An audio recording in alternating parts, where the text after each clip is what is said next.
everyone, welcome to my YouTube channel. Now in this topic I will going to explain you a chapter of my lost dollar of the English literature. So let's start our first paragraph. First paragraph में क्या दिया है कि My friend owes me $1. He has owed it to me for 12 months and I fear there is little prospect of his returning it. I can realize whenever I meet that he has forgotten his owes me $1. First paragraph में क्या बताया है कि मेरा जो friend है उसने मुझसे 1 साल पहले मुझसे डॉलर उधार लिए थे और मुझे डर है कि मुझे वो वापस करेगा भी कि नहीं, और मुझे ऐसा लगा कि वो भूल चुका है मेरे इस डॉलर के बात के बारे में। जब भी हम भी एक दूसरे से मिलते हैं, मानो कोई बात बीच में पैसों के लेन देन हुआ ही ना हो, डॉलर लेन देन हुई ना हो, और हम लोग एकदम दोस्ती अंदाज में हमेशा की तरह मिलते, और आज भी ऐसे ही हुआ। और बाद में मुझे ये पता चला कि वो बात करते करते तो पता चलता ही है ना थोड़ा बहुत, और मुझे बाद में पता चला कि उसके दिमाग से डॉलर वाली बात तो एकदम से निकल चुकी है, उसे को तो कुछ याद ही नहीं है। और मुझे ऐसे लगा, मुझे डर था कि वो मुझे वापस नहीं मिलने वाला मेरा डॉलर। तो फर्स्ट पैराग्राफ में यही है कि मिस्टर टॉड कहते हैं मुझे डर लग रहा है कि वो मुझे मेरे डॉलर वापस करेगा भी कि नहीं। तो सेकंड पैराग्राफ की ओर बढ़ते हैं। यहाँ पे जो लिकॉक है वो अपने फ्रेंड के बारे में बता रहे हैं कि अगर टॉड ने जैसे मुझसे डॉलर उधार लिए हैं तो मैं उसे मरते दम तक नहीं भूलूंगा कि उसने मुझसे डॉलर उधार लिए, और मैं कभी नहीं भूलूंगा, बट फिर भी हमारी दोस्ती में कभी अंतर नहीं आने दूंगा और हमेशा विश्वास बनाए रखूंगा।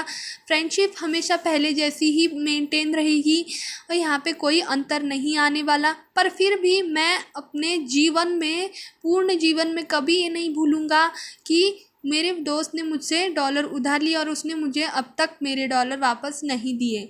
तो I don't know how it's with other people.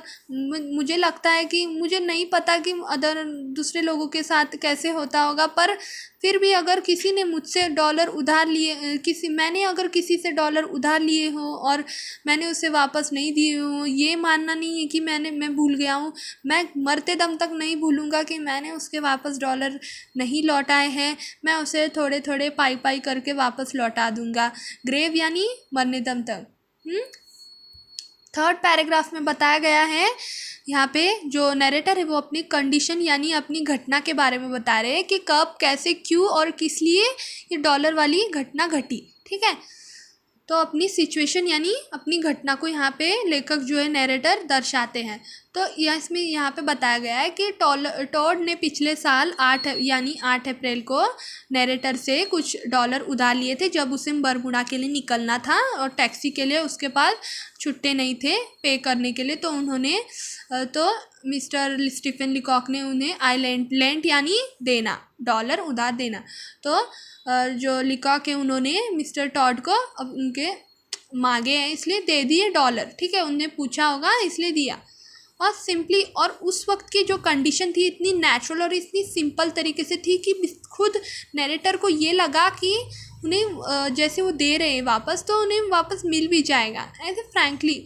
तो उन्होंने दे दिया, चुपचाप दे दिया। तो जो नरेटर है उन्होंने कहा कि क्या इतना डॉलर काफ़ी है, क्योंकि उन्हें पूर्ण विश्वास था कि उस बात की सिचुएशन को हाव भाव को देखकर कि टॉड उसे वापस दे ही देगा बाद में। तो जब टॉड अपने बरमुडा के लिए निकले हैमिल्टन से, उनके द्वारा लिकॉक के लिए एक नोट आया, जबकि लिकॉक को लगा कि शायद उस नोट के अंदर यानी शायद उस चिट्ठी के अंदर उनके उधार दिए हुए डॉलर वापस होंगे, बट ऐसा नहीं हुआ। जबकि उस चिट्ठी में बस बरमुडा के बारे में, टेम्परेचर के बारे में बताया हुआ था। ठीक है, यहाँ पे खुद जो है उन्हें एक पेन हुआ कि उन्हें तो लगा था कि अब चिट्ठी के अंदर डॉलर होगा, बट ऐसा नहीं हुआ।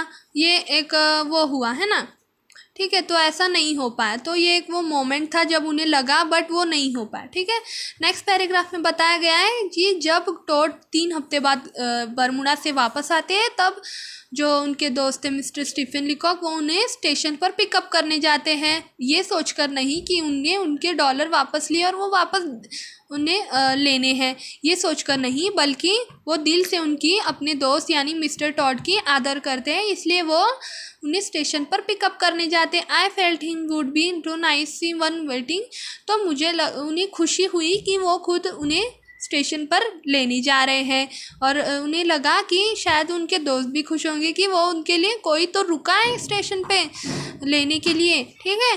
तो क्या हुआ कि इसके बाद जब वो उन्हें स्टेशन से ला रहे थे, तब मिस्टर स्टीफन लीकॉक जो है उन्होंने टॉड से पूछा कि चलो आज टैक्सी से। उन्होंने क्यों पूछा? क्योंकि उन्हें उनका इरादा था कि उन्हें याद दिलाने का, वो ये नहीं, वो इनडायरेक्टली, वो डायरेक्टली नहीं कह सकते ना, इनडायरेक्टली डायरेक्टली वो उन्हें एक तरकीब ढूंढी, वो किसी वजह से, किसी प्रैक्टिकली उन्हें याद दिलाने की कोशिश कर रहे थे। तो ये उनका फर्स्ट स्टेप था कि टैक्सी, चलो आओ टैक्सी, आज क्लब तक चलते, टैक्सी लेते, ठीक है। तो शायद ही इससे उन्हें पिछले साल की टैक्सी वाली डॉलर वाली बात याद आ जाए, पर ऐसे नहीं हुआ। जो टॉड थे उनको तो कुछ याद नहीं आया और उन्होंने कहा कि नहीं, आज चल कर जाते क्लब तक, टैक्सी से नहीं। वी स्पेंड इवनिंग टुगेदर, तो जो है इस पैराग्राफ में बताया गया है कि दोनों एक साथ गए और बरमुडा के बारे में बात करते करते दोनों ने एक साथ शाम बिताई। तो फिर क्या हुआ कि जो लेखक हैं उन्होंने अमेरिकन डॉलर के बारे में पूछा, शायद उन्हें डॉलर के बारे में याद आ जाए जो उन्हें उनसे उधार लिए, बट ऐसा नहीं हुआ, वो तो कुछ याद ही नहीं। उन्होंने कहा कि उन्हें कुछ नहीं पता, एम्फसाइज स्लाइट ऑन, उनका ये भी स्टेप फेल हो गया। तो अगले पैराग्राफ में है उन्हें आई टुक मी सम टाइम, मतलब कि लेखक को कुछ वक्त लगा, पर उन्हें यह विश्वास हो गया था बाद में कि उन्हें, वो जो टॉड है वो कम्प्लीटली इस डॉलर वाली बात को भूल चुके हैं। आस्क हिम वन डे, तो तो उन्होंने ट्रिप कॉस्ट के बारे में भी पूछा मिस्टर टॉड से, ताकि उन्हें डॉलर जो उन्हें टैक्सी के लिए ट्रिप कॉस्ट ली थी पिछले साल, उसके बारे में याद आ जाए, बट ऐसा भी नहीं हुआ, ये भी फेल हो गया। तो टॉड ने कहा, मैं इसका कोई लेखा जोखा नहीं रखता।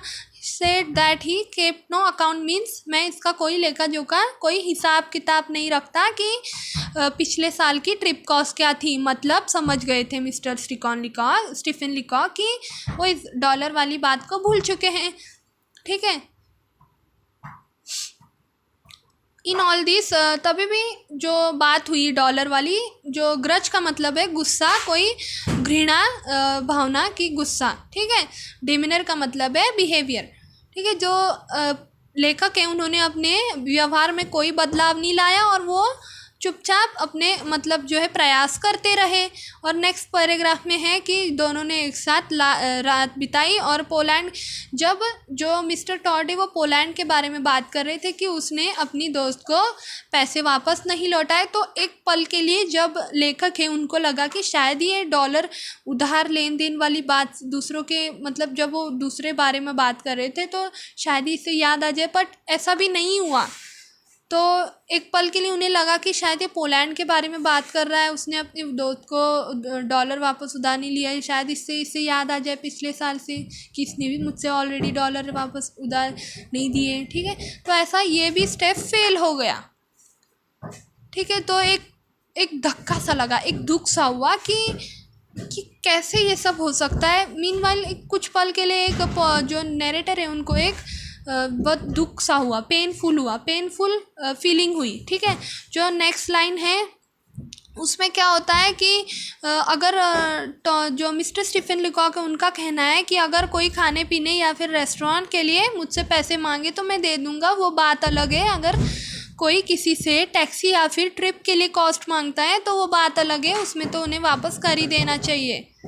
तो उनका ये मानना है कि अगर जो लेखक है उनका मानना ये है इस पैराग्राफ में कि अगर कोई खाने पीने या फिर कोई, यानी मेरी बात नहीं हो रही, मतलब यहाँ पे सिर्फ पोएट की, जो लेखक है उनकी बात नहीं हो रही, यहाँ पे सबकी बात हो रही है। जैसे कि कोई भी किसी से अगर जैसे इमरजेंसी यानी जो खाने के बिल के लिए अगर पैसे मांगता है तो वो बात अलग है, उस बात की बात नहीं है, उसमें पैसे वापस नहीं दिए तो भी चलेंगे। अगर कोई किसी से ट्रिप यानी घूमने फिरने के लिए पैसे मांगता है तो उसे वापस कर ही देने चाहिए। तो इस तरीके से जो लास्ट पैराग्राफ है, लास्ट पैराग्राफ में बताया गया है कि जो मोमेंट है वो एक मोमेंट है, वो एक बात आती है कि यहाँ पे जो लेखक है उनने अपने इंसानियत के बारे में दर्शाया गया है कि कैसे अगर हम किसी को डॉलर उधार देते हैं तो हम उनसे इनडायरेक्टली और डायरेक्टली ये तो नहीं कह सकते कि तूने मेरे डॉलर उधार लिए तो मुझे वापस कर। हम ऐसे तो नहीं कह सकती, ये खुद को भी बुरा फील होगा और उन्हें भी बुरा फील होगा, ठीक है। तो क्या होता है कि जो मोमेंट था उस बात की अलग बात थी, लेकिन लास्ट वाले पैराग्राफ में क्या बताया गया है कि यहाँ पे एक तो जो नैरेटर है वो खुद कह रहे हैं कि इस बात को किसी को पता नहीं चलनी चाहिए और ये एक संभाल कर राज रखना चाहिए। जो रीडर यानी ये हमें बताया गया है। इन कंक्लूजन में I say that I to particularly ask that no reader of this book will be careless of this copy। यानी ये जो नोट है यानी ये लेसन को किसी के हाथ मत पड़ने देना, इसे संभाल के रखना क्योंकि इसमें मेरी डॉलर वाली बात छिपी हुई है। तो ये सब था दोस्तों इस पूरे लेसन में। तो आई होप आपको ये वीडियो में सारा कुछ समझ आ गया होगा। अगर पसंद आया होगा तो मेरे इस यूट्यूब चैनल को लाइक करें, शेयर करें एंड डू सब्सक्राइब।